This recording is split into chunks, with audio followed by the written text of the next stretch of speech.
Okay, next. Pasok. Ay, salamat. Pinapasok din ako. Kanina pa ako naghihintay dun eh. Nakakainip. Nakakabwisit. Ang tagal. Gago! Sabi mo? Anong nakakabwisit? Tama ba yung pag-apply mo? Ba't attitude yan? Hindi, boss. Pasensya na, boss. Nagtitigis ako ng matagal sa labas eh. Pasensya na, boss. Ito, requirements ka, boss, oh. Salamat. Nandiyan ako lahat. Kala ko kung ano sinasabi mo eh. Tingnan ako dito.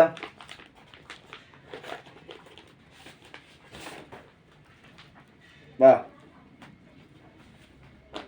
Ano itong pangalan mo ah? Parker? Parker ang pangalan mo? Base dito sa requirements. 21? Na-experience ka na ba? Parker ang pangalan ka, Parker. 21 years old. Wala pa akong experience. Pero, ba't ka ba tanong ng tanong? Eh, nakasulat na nga dyan sa resume ko kung ano yung mga nakasulat dyan. Nakita mo nakalagay na may experience. Natanong mo ako, may experience na ako. Loko ka ba? Ano sabi mo? Sabi mo ba akong loko-loko? Ako nag-i-interview dito. Kaya natural, ako magtatanong. Bad attitude yan. Susulat ko yan dito sa requirements mo na bad attitude ka. Ikaw, mag-a-apply ka, tapos ganyan papakita mong ugali. Susulat ko yan dito. Boss, pasensya na, boss. Wala kasi yung experience. Ngayon pa lang ako siya mag-a-apply hindi ko naman kakalain na, boss. Pasensya na, boss. Sana matanggap ako. Para magkaroon na ng experience, boss. Sana matanggap na ako, Maraming salamat. Paano kita tatanggapin kung ganyan ang attitude na pinapakita mo sa akin? Di bale, yaman na yun. Bakit mo nga pala gusto mag-apply dito sa company namin?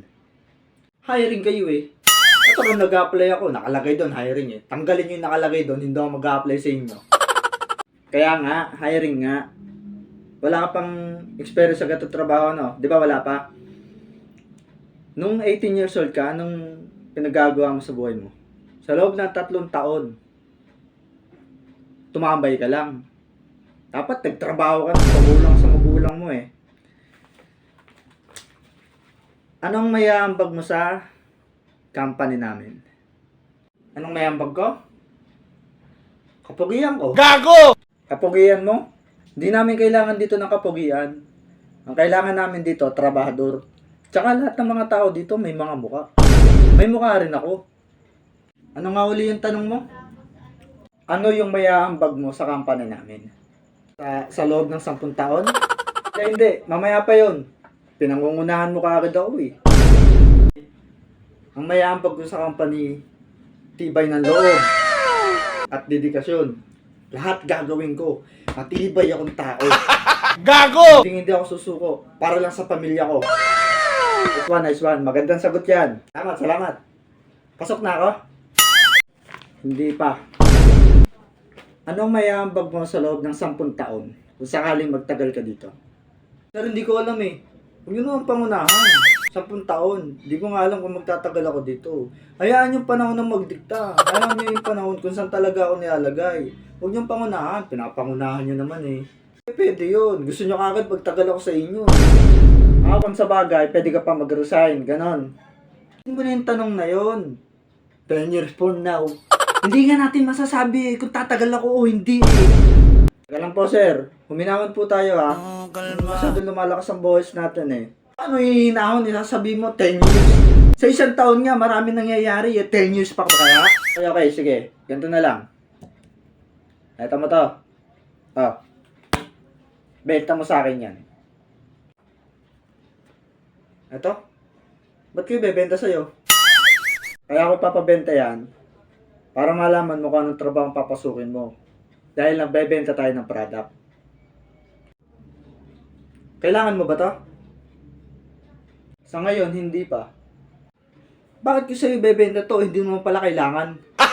Gago! Kailangan ko kung pwede ka sa trabahong to at kung gaano ka galing magbenta. Ano ko nga ibebenta to? Hindi mo naman kailangan. 2 beses na yan! Kaya nga sir, sinusubukan lang kita kung talagang mahusay ka magbenta. Nagigets mo ba? Kaya nga, nagigets ko rin naman. Bakit ko nga ibebenta sa'yo? Eh, hindi mo naman kailangan. Kulit-kulit mo rin eh. Makulit pala ako Labas! Hindi ka namin kailangan sa kampaning to. Maraming taong pwedeng makuha, hindi lang ikaw. Labas!